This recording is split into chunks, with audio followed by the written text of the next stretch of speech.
Hey everybody, in this video I'm gonna be showing you guys how to fix unable to verify application in iOS App Store. So without any further ado, let's get started with today's video. Alright guys, so the first step is to restart your phone if you haven't already. This is the first step. The second step is to make sure you're connected to an internet connection. So make sure you are connected to a stable internet connection. So these are the two steps. The third step is to go to settings like this, and then just go to general, and then VPN and device management.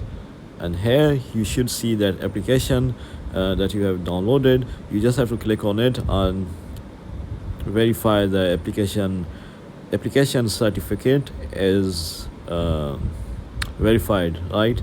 So this is how you fix unable to verify application in iOS App Store. So if you found this video to be helpful, then thanks for watching, and I'll see you in the next video very soon. Peace.